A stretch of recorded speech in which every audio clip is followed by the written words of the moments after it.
What can be done? Just look at this and you tell me what can be done.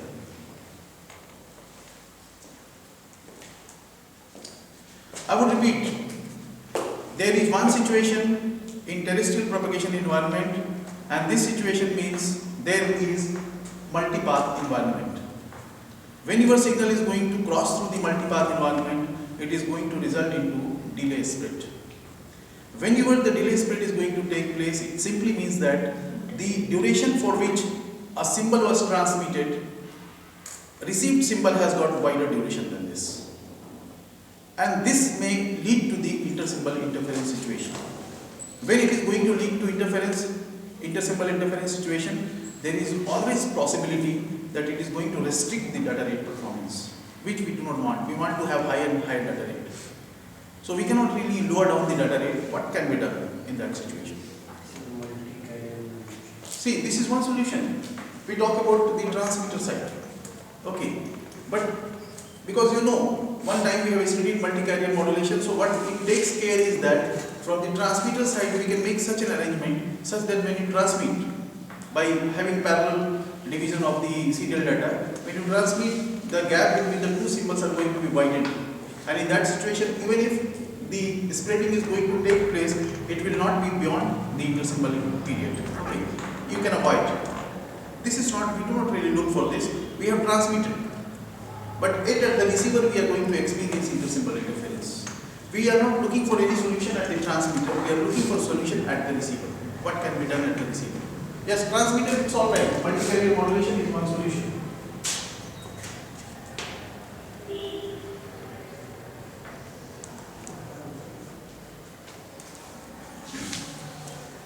Receiver पे क्या किया जा सकता है? जस्ट इसको simple, such simple diagram, and looking at this diagram, you can really make an estimation.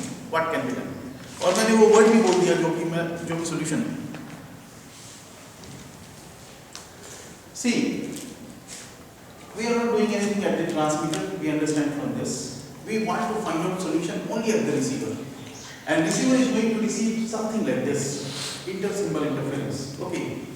What receiver can do is, receiver will make an estimation how much spreading has taken place. अगर मान लीजिए कि ये हमारा symbol है और ये spread होकर के यहाँ तक चला गया. See, at the receiver we are making a kind of an estimation that how much spreading has taken place. It is going to make an estimation that this is the amount of spreading in time domain which is taking place. Okay, so what we do is, first we transmit, then we are going to receive this. After we receive, we will find out the amount of delay, the amount of spreading in time that has taken place. All of these, let us say this is the amount that has been spread in time domain. Then we are going to minus from this whole this amount. Then finally it is going to be like the signal we have transmitted. See, I repeat, because this is going to result into one very important term from the topic we are going to discuss. See, we transmit, we receive. When we receive, it is going to be received in wider time domain. Okay, because of the delay split.